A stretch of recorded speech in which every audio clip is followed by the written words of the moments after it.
Hey everyone, it's Ron Johnson, and this is the Ron Johnson Show on Locked On Sports Minnesota. Sorry about the voice. Long weekend of softball for my daughter, so you know how that goes. It gets a little raspy. It'll be back hopefully within a week. Everybody's been so emotional about Dalvin Cook being released, but why aren't they being economical? We're going to talk about the economics and why the Vikings might just be okay coming up next on the Ron Johnson Show. Locked On Sports Minnesota Podcasts. It's endless Minnesota Vikings talk with the diverse voices of your local experts. Now the Ron Johnson Show. On the field, in the broadcast booth, Ron Johnson is Minnesota sports. He's played with them, hung out with them, and grown up with all the big names in Minnesota sports. They're hanging out with Ron Johnson. It's the Ron Johnson Show on the Locked On Sports Minnesota Podcast. And it starts now.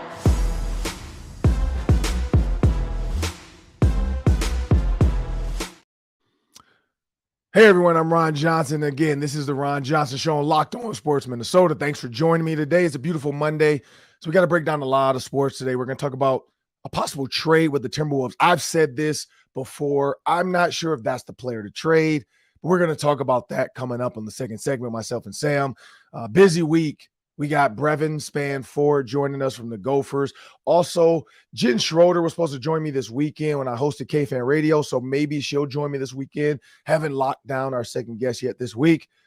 But as I bring Sam Ekstrom into the show, I want everybody to know this episode is brought to you by FanDuel Sportsbook. It's the official sportsbook of Locked On. Just make every moment more by visiting FanDuel.com/Locked On. And honestly, I mean, with the Nuggets 3-1, you might as well just put your money on the Nuggets. I think they're going to close it out. I would not want to close it out per se. If it's about the money, if it's about like making this a great series, I don't want to close it out. But I just feel like the Nuggets are a better team. So put your money on the Nuggets if you really want to close this thing out and win a little money from FanDuel. But again, I'm Ron Johnson. That's Sam Ekstrom. This is the Ron Johnson Show on Locked On Sports Minnesota. And Sam, let's talk about Dalvin Cook a little bit. Over the weekend, and I say this all the time because a lot of people just sometimes don't know. This might be the first time coming to the Ron Johnson Show. So thank you for checking us out, trying us out this week. Thank you for whoever told you should check out the Ron Johnson Show. However way you got here with me and Sam, we thank you guys. For our partners, XM Radio. If you download the XM Radio app and you're listening on the XM Radio app, welcome. If you're on the Roku TV device, hello. Because we know you can see us now. So the Roku TV device, Amazon Fire device. And if you're on YouTube, we know you're watching. Appreciate you guys. But Sam, and I went on the Pat McAfee show. And I told a joke about like that text, how it happened. He texted me. It said scam likely. It also said maybe Pat McAfee. So I kind of was like, it's probably Pat McAfee. I'm like, it's a 317 number. It's not going to I don't think scams use Indiana area codes. I think they're trying to keep me with a Minnesota area code. Right. Like, probably not in my area scam likely because it's an Indiana area code. So I kind of responded back though, like, is this real? And then after like 5 minutes, because I think even he was like, wait, did I text the right number? And then I was like, wait, what's up, man? I was like, I forgot what I said. I think I said something like, my bad, I didn't save your number. I do have a lot of that. Like I need to do a better job of saving people's numbers because I have a lot of numbers in my phone now just from doing the show, just from all the interactions I've been having lately in softball. Like some of the softball parents, I don't have their number saved. Like they're texting me like, hey, can so-and-so ride with you guys? Or Cam said she wants to ride with us. And I'm like, who's this? Who are you? And so then I have to like try to go text to try to figure out like, who is this? Then I usually text my wife like, hey, whose number is this? Because my wife has everything categorized, saved, catalog. But Pat McAfee texted me. It was him. Jumped on the show that day, Sam, as you guys know. And Pac-Man Jones was disrespectful to Kirk Cousins. Disrespectful. Flat out. Disrespectful. Say Kirk Cousins had no cojones. Say Kirk Cousins is not going to win anything without Dalvin Cook. He also was a big fan of Mike Zimmer. We know that because of his Cincinnati time. I even told him, I said, you know what? Mike Zimmer was a great coach when it came to defense. He was a great coach when it came to cornerbacks. When you think about cornerbacks, Xavier Rhodes, Trey Waynes, Pac-Man Jones. Who else was in Cincinnati? There was another guy in Cincinnati. Was Drake or Patrick? Was that one of his guys? Maybe. I thought there was another guy opposite Pac-Man Jones, though, in Cincy. I can't remember who it was, but they were good. And then you go all the way to his Dallas Cowboys days with Deion Sanders. It just is what it is. Like Mike Zimmer has done a great job. Roads literally were closed in Minnesota. The roads were closed. But you know what wasn't? Or sorry, you know what else was closed? Communication. Communication was closed in Minnesota between Mike Zimmer and his quarterback. The airways were closed at times because Mike Zimmer wanted to run the ball. We're going to run the ball. You remember that, Sam. We're going to run the ball, people. We're going to run the ball as much as we can. He got mad, I think, at Kevin Stefanski one time, or one of his offensive coordinators. Who knows? He's had so many. But he got mad at him. I couldn't remember who it was. Maybe it's DeFilippo. Probably DeFilippo. They feuded. Yeah. And he got mad at DeFilippo for the usage of the running back and that he didn't run the ball enough in one of the games. And you're passing way too much. If Mike Zimmer were the head coach of a Kevin O'Connell-led offense, he would probably lose his mind. He would absolutely lose his mind. They would be into fight. They would get into a fight. I know they would. Because Kevin O'Connell just cut his running back. He cut his running back. And it's not an emotional release. Like, people are getting emotional. I use the word economical. This is why I say it's economical. Not to say that Alexander Mattison is like a economical back. He's Costco or something to running backs. But Alexander Mattison fits what Kevin O'Connell wants to do from an economic standpoint. Also, you save $11 million. I looked at the salary cap space. And Sam, you remember this. When you looked at the Minnesota Vikings cap, I think towards the beginning of the offseason, it was like $1 or $2 million, something like that, $1 or $2 million. Yeah, well, they started the offseason like way above, and then they had to cut guys just to get a little. So they were below. above the number. They were even above the number. They were in the red. They weren't even in the black. Right. And so when you think about that, they were in the red at one point. And then you fast forward to now. Sam, I don't know if you heard K-Fan and heard my number, but do you know the number now? With the Dalvin Cook release, I'm guessing it's about 18. Very close. You're right on it. 17.8 million. You're dead on. All right. 17.8 million, Sam, puts them in the top 10 of salary cap space in order to sign additional guys. So not to say they're going to go sign DeAndre Hopkins. DeAndre Hopkins is visiting Tennessee Titans right now. But not to say they can't sign DeAndre Hopkins, because Dalvin Cook said, I want a contract, 4 to 5 years. I'm not signing big money. I'm not signing some $4 to $5 million deal. If he were to take a pay cut, because we know what the Vikings gave him, which is $5.9 million, I'm guessing he was like, no, I'm not taking this, because they did the same thing to Adam Thielen. We were talking about that. Like, I wonder what they offered Adam Thielen. It probably was somewhere around $9 million. But that's a one-time thing, and then you're going to be a decoy for another year, and then it's going to be a year later, and how are you going to get another big payday? Guys are always doing that. They're up against the clock. I don't know how many more years I have left. And so Dalvin Cook was like $5.9 million. Nah. Vikings are like, look, if we cut you after June 1st, we get 11 back. So look, let's just call it what it is. Let's make this an amicable split, and we're going to move on. We give you a chance to go test the waters. We don't hold you to training camp, because they could have released him at any point. That's what I don't think people are giving the Vikings credit enough for. Classy organization for that, at least. They could have played this thing out all the way to training camp, waited for another running back. Because I'm never going to wish injury on a team or on a player. I'm not going to even say what team. But I feel like there's going to be an injury, because this is just what football does. There's going to be an injury to somebody's running back at some point. There is. This is every season this happens. One big name guy or some player that we all like, dang, I can't believe it, gets hurt. Last year was Breece Hall with the Jets.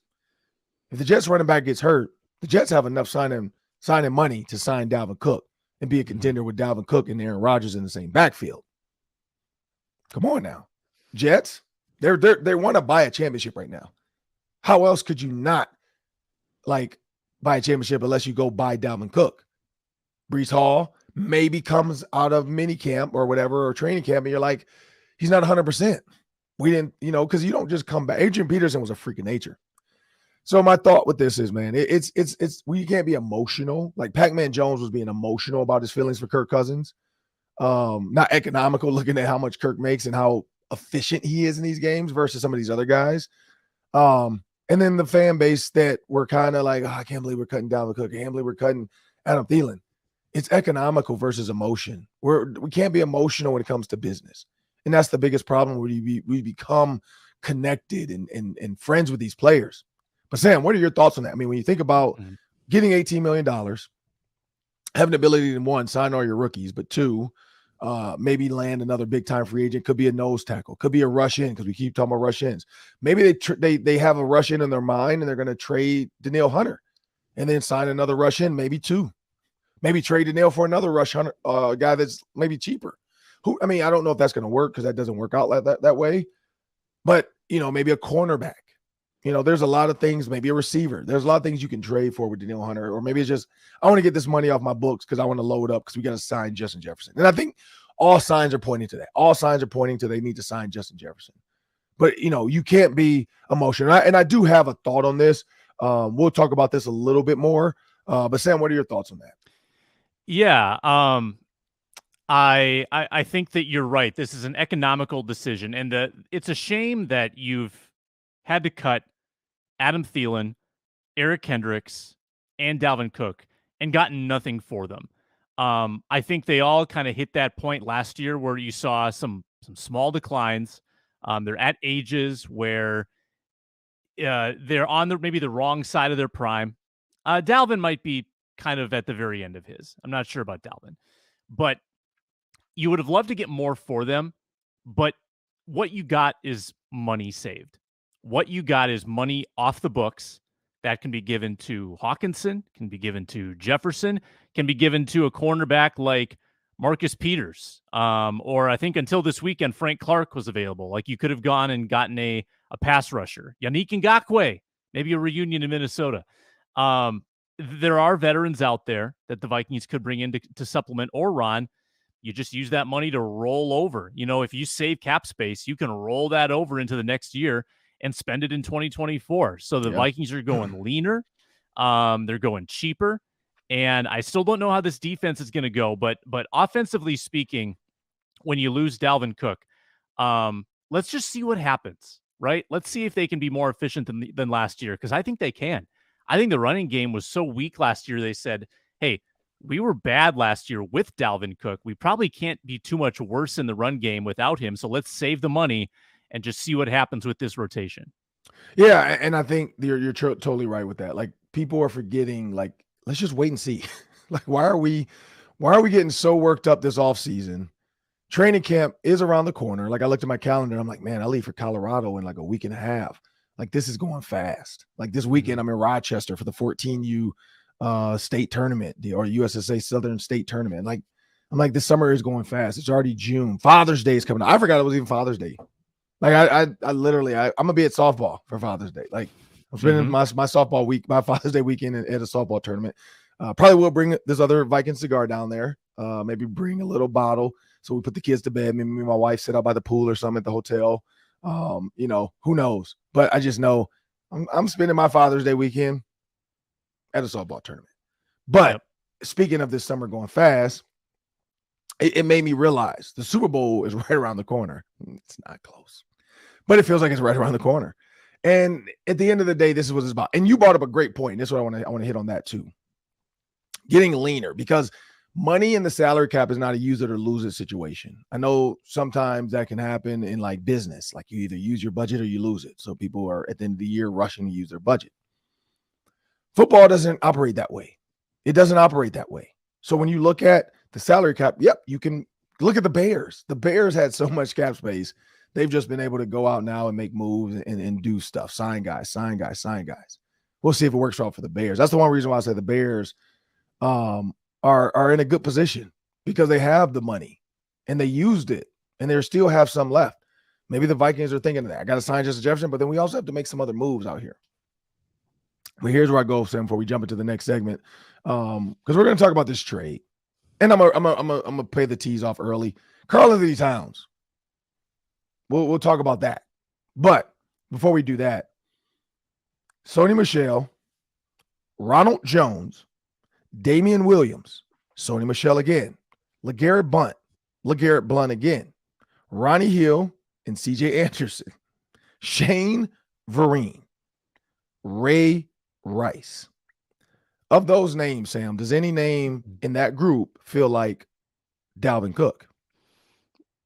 No, those feel like veteran minimum contracts, rookie contracts, guys that have kind of been journeymen around the league. There's not a lot of stars in there. Maybe Ray Rice. And sorry, I forgot to give you the other name. Isaiah Pacheco. That's the other one. Yeah. Maybe that gives you guys a clue to where I'm going with this. Isaiah Pacheco was the latest name to add to this list. Now, on the other side of this list, and I will be, because I'm very transparent in this, I don't want to make it seem like I'm one-sided. On the other side of this is a guy by the name of Miles Sanders. He did have 1,269 yards for the Philadelphia Eagles.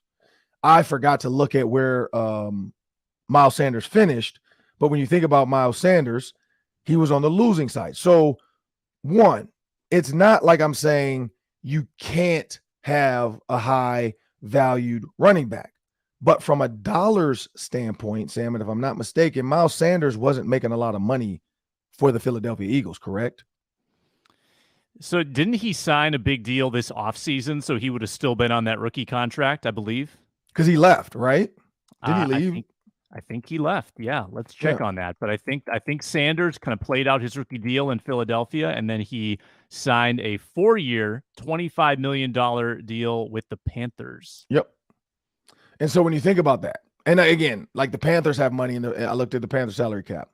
I said maybe Dalvin Cook ends up a Panther. One, because two-headed backs now, because and a lot of people were commenting because we were getting the text thread. People were commenting, Dalvin doesn't want to be a two-back. He wants to be a one. I'm like, but there's nothing wrong with a two-headed monster if you know you're going to run the ball a ton. Because if you have Bryce Young, why not protect him with a run game? And then maybe throw to Adam Thielen on play action. Like, you don't have to just throw the ball vertical. Like, you can run the crap out the ball, which Alabama did. Alabama also had great receivers. But Miles Sanders was a top 5 back, and they lost. So that's the anomaly there. But other than that, like you said, those other backs, rookie deals or veterans taking low dollars to get there. None of those guys had over 1,000 yards besides LeGarrette Blount, and that was a top 8 running back when he won with the Patriots. Ray Rice was a name in there. He had 1,132 yards, but that was also the year the NFL went crazy with running the ball. Adrian Peterson had 2,097 yards. A bunch of running backs had 1,600 yards. I don't know what was going on in that year, but it was just nuts. It was 2011. Marshawn Lynch, 2013 season, 1,257 yards. So similar to Miles Sanders, but he was top 6. So top 6 could be top 5. So I'm putting that up there. That's the one running back, Marshawn Lynch for the Eagles or for the Seahawks, that was considered a high-paid running back and a top 5-ish running back once. So if I'm doing my math, if I'm doing my little computer machine and I'm a GM and I look at this, do I really need a running back the way the NFL is going? No, I need a quarterback, because you look at all these names, all these teams, Chiefs, Rams, Bucks, Chiefs, Patriots, Eagles, Patriots, Broncos with Peyton Manning, Patriots with Tom Brady again, Seahawks with Russell Wilson, and then the Ravens. The anomaly was the defense. I mean, Joe Flacco was good, but it was the defense. And then it drops down to the Giants, and then so on and so forth. And I didn't want to keep going, but quarterback play was the key to a lot of these teams. Receiver wasn't even one. I mean, now a lot of these teams had, a good receiver, top receiver. We know Patriots had a couple. We know the Seahawks had some. We know the Chiefs had them. We know the Rams had them. So some teams had them. Some teams just had a dominant quarterback play. Broncos had it with Peyton. But it was quarterback play and receiver play. Defense, you do have to be able to get up to the quarterback a little bit. But I think that's what the Vikings are looking at. If Kwesi, because we always say he's an analytical guy. If he's looking at the analytics and he's looking at Super Bowl champions, how are they built? I think he's trying to build it that way. That's just me. I'm Ron Johnson. This is a Ron Johnson show. You guys let us know what you think. Is Kwesi trying to build a Super Bowl like the other teams in the last 12 Super Bowls the way they looked? You don't need a high-paid top 5 running back to win the Super Bowl. But that's just my thoughts. Sam gave you his. But coming up next, we're going to talk a little bit about this trade. Karl-Anthony Towns is on the potential rumored trade opportunity for the Timberwolves. I'm not sure I agree with it, but we're going to talk about that coming up next. We have a word from our sponsors. We are brought to you by FanDuel Sportsbook. You might only have one more chance to bet the NBA Finals and the Stanley Cup Final at FanDuel. Tonight, the Nuggets try to close it out at home. They are favored by 8.5 points. money line minus 355, not great value. If you want to bet the Heat to extend the series, that's plus 285 money line. That's where the value is. I like Nikola Jokic to have a triple-double in a Denver win. That's plus 152.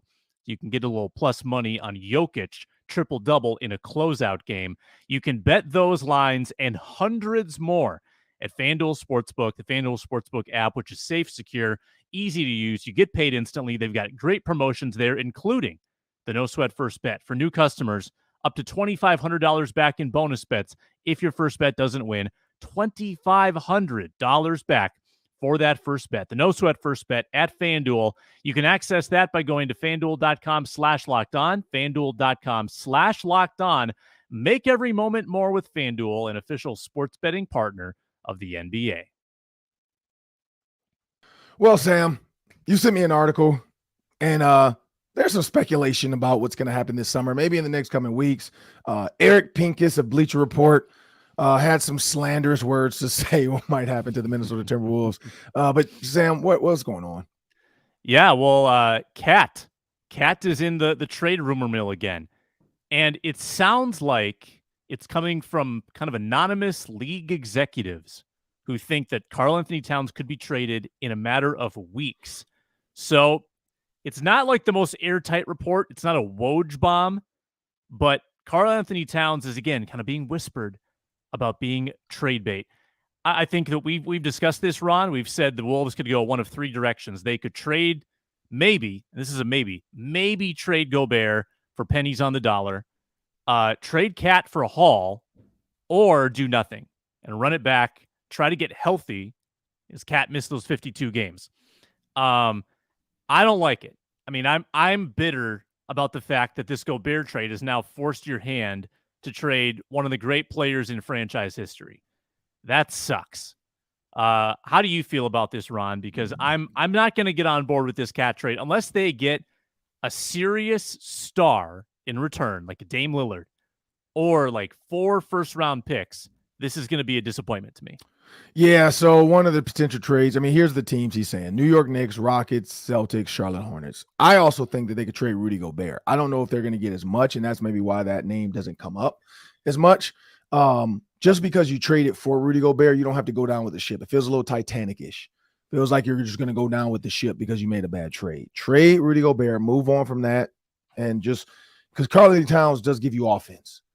You look at a guy like Chris Paul out there, because they talked about that, but Mike Conley's already here. Chris Paul is also aging, so does that even work? If you can keep Karl-Anthony Towns, I don't know if Rudy Gobert would get these same picks, but DeJounte Murray and Jabari Smith Jr. come to Minnesota. Towns goes to the Rockets. James Harden is also talking about going back to the Rockets, so I could see why that might happen. You go James Harden with Karl-Anthony Towns.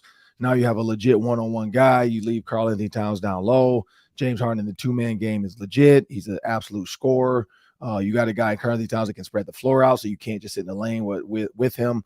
But what James Harden likes to do, I don't think Karl-Anthony Towns does, but he does do it with Joel Embiid, which is throw that alley-oop, and then you get it, catch it, dunk it. I don't know if Karl-Anthony Towns is that guy. I don't know if he's that bouncy anymore. But I'm not a personal fan of DeJounte Murray. I just don't like his antics in the offseason. I don't like how cocky he became when he got paid by the Hawks and became a blockbuster type of guy with, they thought they had a big 3 or a big 2 at least with him and Trae Young. I did not like his off the court antics. He played against what's the kid from Duke? Was the number 1 pick from Duke that went to the Magic. Pablo Banchero. Banchero. That CH is a K because sneaky. The language everybody's names, everybody does something different. But yeah, Pablo Banchero. You look at Pablo Banchero, him got into it because, and DeJounte Murray, you traveled. Like he did like this fake pass around his back. Pablo kind of turned. He then stepped again, which now that's a travel. You already took one step with your pivot to fake. You can't now step with the other foot to throw alley-oop off the backboard. He throws alley-oop off the backboard, dunks it, catches the ball, and then throws it at him. Why? Why are you doing that? So extra. Like you made the play, just drop the ball. Like why would you throw the ball at him? Because he was chirping at you a little bit? Like, come on, man, grow up. People chirp all the time at the gym. You don't score and then throw the ball at him trying to hit him. Just score him, run down the court, and then stop him. So I'm not a big fan of him. That's why I'm not in love with that trade. But I do know he does give you offense. He does give you a mentality a little bit. Now the Houston Rockets, I think they're the bottom of the barrel. I don't know if Jabari Smith Jr. is any good. I do know his dad played against LeBron in his first game. I saw that video. But DeJounte Murray, to me, I feel like that you're getting fleeced. Unless you get some first round picks back from Karl-Anthony Towns that you lost for Rudy Gobert, and in the article says, I get it. No first round picks. However, the Wolves will be getting promising young guard who could both seek his own offense and hit others in the offense, which is Jabari Smith Jr. And then the concern about Murray would take away from Ant's ability to control the offense, which is true. Like, why would you do that? Yeah, because DeJounte Murray is not he's a vocal guy, which is why you notice Trae Young this year. You didn't see much of him. You didn't see much of Trae Young taking over because DeJounte Murray didn't want to be a second fiddle. He wanted to be a part of a big two, and he was, I'm just as good, is what he thinks. So I don't think you cover or shade Anthony Edwards with a guy like that, because I don't think that would work. I don't think you trade Karl-Anthony Towns. This is my take on this quick. You don't trade Karl-Anthony Towns. You trade Rudy Gobert. I don't know if you can, but you trade Rudy Gobert. Even if you don't get much for it, you move on. You go Karl-Anthony Towns, Anthony Edwards, and then you try to hope you can find somebody else. I would try to get James Harden. James Harden is like LeBron. He just wants to be on a winning team. He doesn't mind being the second guy to Anthony Edwards. We saw that with Kevin Durant. We saw that with Kyrie Irving. We saw that with Joel Embiid. James Harden is no longer the guy that wants to pound the ball and dribble 50 times. He's like, look, I just want to win. Whatever that takes, I will be the guy in the shadows. Think about that, Sam. We didn't see much of James Harden cooking this year, trying to go for 60 or 70 a game. You know what I mean? Like, he let Joel Embiid be the MVP. He's like, look, man, I'm going to give it to you. Don't give it back to me. I'm going to give it to you. Don't give it back to me. I'm going to give it to you. Like, you know what I mean? Like, he wants to be a team guy. And that's why I think, it won't happen. I don't think there's any way we can get James Harden. But that's where I would go. I would go for a scorer who's going to allow your stars to still be stars, which is Cat and Ant. That's what they need. They don't need Rudy Gobert. This league is not built like that. He's not the defensive guy he used to be. They should have just kept Walker Kessler and all their draft picks, but that's a totally different story. But Sam, what are your thoughts on this? Man, I want Lillard for Cat, straight up. Give me Lillard. I can see that. I can see favorite that. Player in the NBA. No, I don't think at this point that trading Gobert is viable. I just think there's too much money on that deal. I don't think anybody would want him. I don't think anybody wants to absorb that money. So if you did find a taker, I don't think you get anything back. I mean, it'd be minimal. I'm really pessimistic about what his price is right now. Maybe I'm wrong about that. But I think that he's such a depreciating asset that you got to wait. Maybe see if he can, if Gobert can kind of play his way back into maybe some form of value this year. Maybe you trade him at the deadline, trade him next offseason. Yeah. I just don't know what he's worth right now. But you know what the key is here, Ron? If you do trade Cat, at least you got to bring back Nas. That's got to be the key. That if you clear that money in a Cat deal, then priority number one is you get Nas back on this team, and he can give you offense. He can give you 3-point shooting. He can give you finishing around the basket. I love Nas, man. It's going to be sad if he leaves. I think this was the dumbest trade in the history of the NBA. Yeah. I think so. Yep. I just do. I think it was the dumbest trade in the history of the NBA. You traded for Rudy Gobert. You ended up exactly where you were last year. Literally. No, actually worse. You were the 7th seed last year. You won your playing game for the 7th seed. You couldn't even win the playing game for the 7th seed this year. I do believe that same team from last year, if you kept them together, you add Walker Kessler, I think they're the 6th seed. I think they're a 6th seed. I don't think there's any doubt they're 6. Mm-hmm. And then they would have played the Sacramento Kings. They could have beat the Sacramento Kings. Yep. I think Pat Bev gives you that intensity and that extra edge of grit you need. That petty defender, the guy willing to go grab a camera and tell the ref, hey, you missed this call on Cat. He got fouled. Tag. Pat will take that. He doesn't care.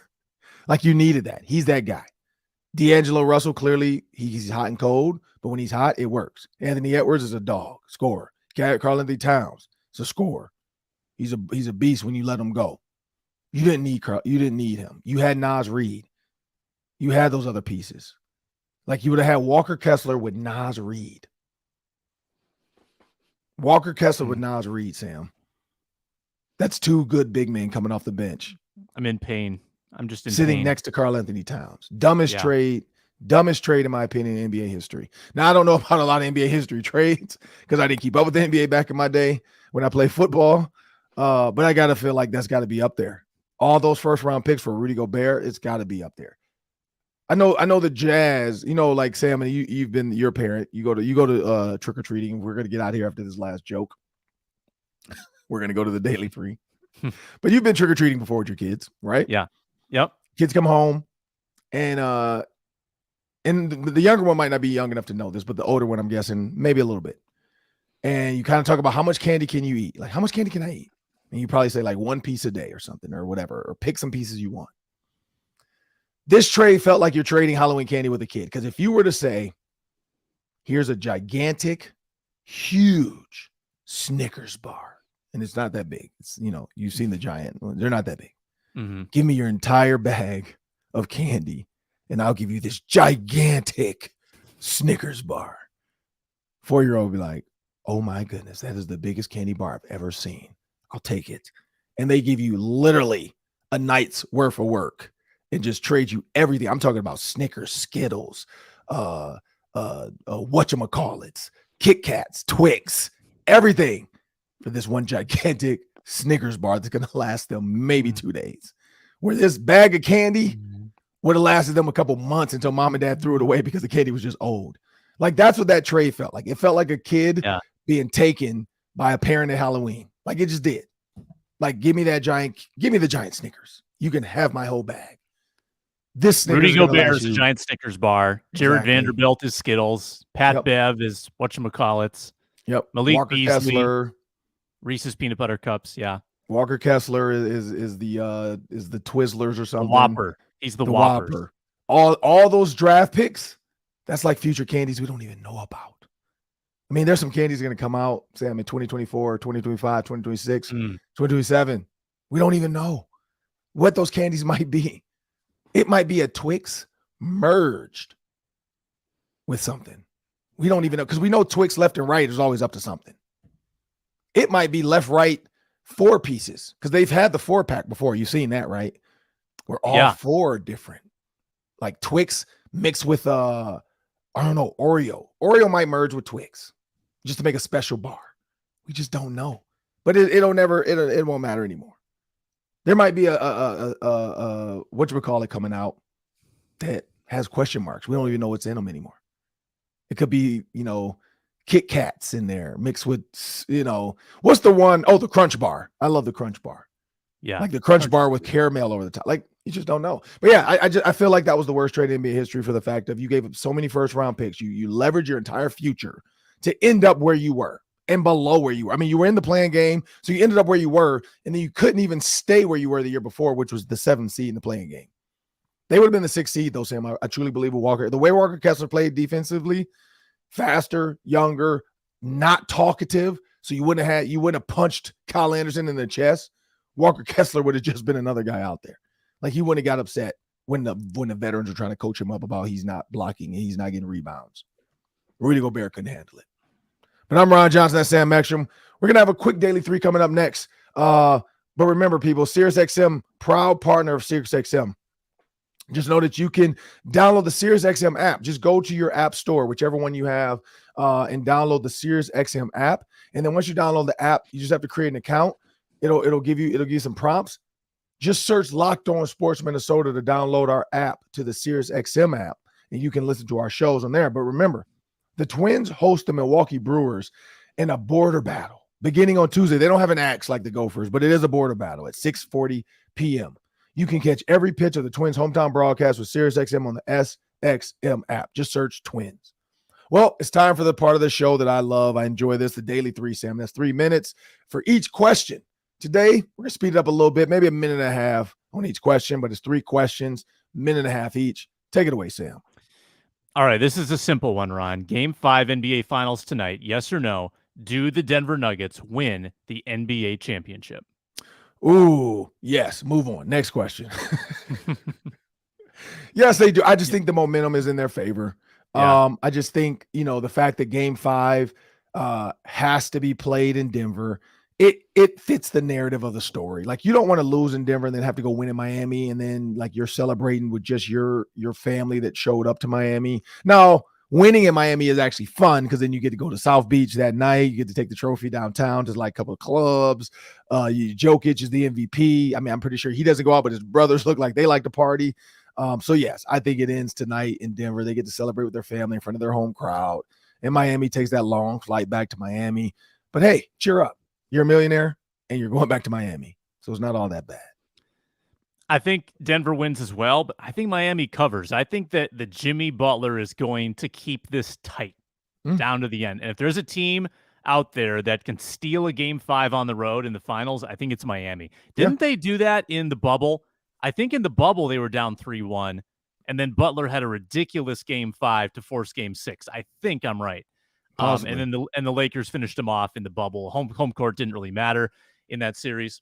True. But I like Denver tonight. Yeah. It was whoever tuned in with the app to be at the stadium. Right. Exactly. All right. Hey, you'll love this question.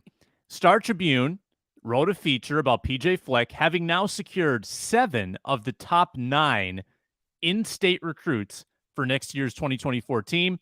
What is PJ Fleck doing so well, Ron, to secure the Minnesota borders and keep the recruits in state? So I'm guessing Patrick Royce didn't write that article, right? That was not a Royce piece. No, yeah. I don't think that sounds way too positive. Yeah. This is what I'll say. The fact that a guy like Patrick Royce can't swallow his pride, and because he used to talk about losing recruits and why can't we sign the recruits and why are all these recruits going to Wisconsin, going to Iowa? They're not anymore.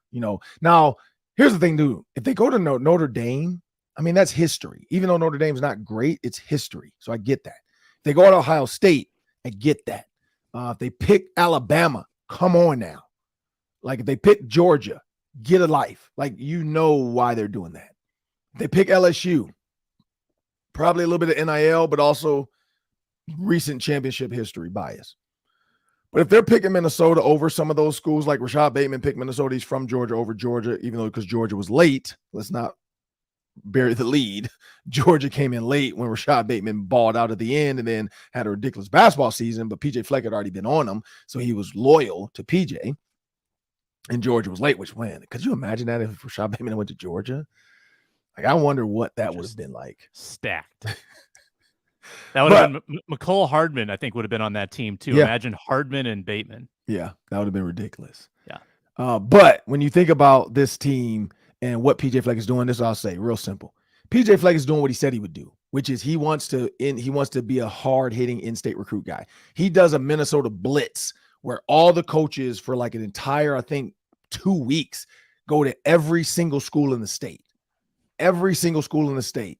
So all the coaches are in state. They don't leave to recruit. They recruit their state. Every single coach. They stretch out as far as they can go and they drive. And every single coach takes, I don't know what the math is, but every single coach is taking maybe 20 to 30 schools and they're all driving. I don't think there's 300 high schools in Minnesota, but every coach is taking a chunk. Maybe it's 10. I don't know if that's because it's 20 coaches maybe. So that's 200 schools. I don't know if that's the math. But they all stretch out and they go. And I think that's the big difference is he calls it the blitz, I think. And they all just go, and all the coaches on the road, but only in Minnesota, not outstate. And that's what I think that's helping. When people see that you're showing up every year to my school, regardless of who I have, when I have somebody, then I'm willing to give them to you. And I think that's what PJ's doing well. All right, Ron, last one for you. Minnesota Lynx question. Mm-hmm. Yesterday, they retired Sylvia Fowles' jersey. They had a big comeback win, which was just their second win of the year. They are 2-7 this year, Ron, which is the second worst record in the WNBA. So my question, would you like to see the Lynx tank for Caitlin Clark? Yes. Next question. Is there a fourth one? Or are we done? Yes, like Caitlin Clark. Caitlin Clark, and now she's a senior, right? She's eligible to come out. Yeah, she Okay. I think would be. I mean, people are talking about it as if she's going to be there, so I assume that. Okay. Yeah. Because I know like Paige Beckers, that was her big issue as a sophomore. She was legit, but then she had to play and then got hurt. And then people were saying like Paige Beckers as a sophomore could be in the NBA as a point guard, which is probably true. Caitlin Clark is a scorer. So being able to shoot from 15, 20, 25, 30, 35 feet, that has nothing to do with age or size. You can't coach, just put her out on the wing, let her run around and Brown picks, Steph Curry that thing and knock it down. So yes, I would definitely take for Caitlin Clark because just like Diana Taurasi, when she went to I think the Connecticut Sun, she changed them around right away. It only takes one player because even in the NBA, that's what everybody thinks. It takes one player. Like it took LeBron James to change the Cleveland Cavaliers organization and make them a contender. Caitlin Clark immediately makes the Lynx a contender again because they've already won 4. So yes, I would definitely tank for Caitlin Clark. I don't know what's a C word that goes with tanking. I don't know. Clown for Clark. I don't know. There you go. Look like clowns for Clark. Like, I don't know. Just throw up layups over your back, throw it out of bounds for no reason, hand it to the other team. But yeah, I would definitely tank for Caitlin Clark. I don't know. Would you? And I don't care that she's from Iowa. I would love Iowa at that point. Yeah. Now, and remember, it's a lottery too, so you can't ensure that you would get the number 1 pick, but you can put yourself in that conversation. Like, I think if the Lynx keep playing this way, they're going to be among the 3 or 4 worst. It's only a 12-team league, remember? So they're going to be among the 3 or 4 worst teams in the WNBA. And I think they'll be in that mix. And remember, that was Maya Moore. They got Maya Moore with the first pick and changed the franchise forever. Yep. So Cheryl Reeve, she's a savvy executive. She might know what she's doing, and she's able to pull the strings because she's the coach, right? So she can make sure they don't win too many games. I think they can do it. Because if you're 2-7 at this point, you're not going to win the championship. So yeah, go get Caitlin Clark. But I'm Ron Johnson. That's Sam Ekstrom. Have fun with you guys today. Thanks for tuning in. Thanks for those that continue to watch. Thanks for the everydayers that are always checking us out. We appreciate the views, the shares, the likes, the comments. Really, truly appreciate it. And remember, people, if you want endless sports talk, if you want endless Vikings talk, endless Timberwolves, Twins talk, Locked On Sports is where you can find it. But make sure you subscribe to Locked On Sports on YouTube. That's Locked On Sports Minnesota on YouTube, where you can find all of our videos, all of our shows, and instant podcasts after every single game. And of course, when there's big press conference news, especially when the Minnesota Vikings get on that podium and announce, hey, we're going to trade somebody, or we're going to do this, or we're bringing in this free agent, we're going to bring you all the news from all those press conferences. But like our videos and leave your thoughts in the comment section. And please subscribe on YouTube, on Spotify, on iTunes, on iHeartMedia, wherever. And download the app. Amazon Fire, you have the TV. You don't even have to watch it, but you have it. Just go search Locked On Sports on your apps, on your Amazon Fire or your Roku TV. It's Locked On Sports Minnesota is where you can find it. I'm Ron Johnson. That's Sam Ekstrom. Well, thank you guys. Have a great day.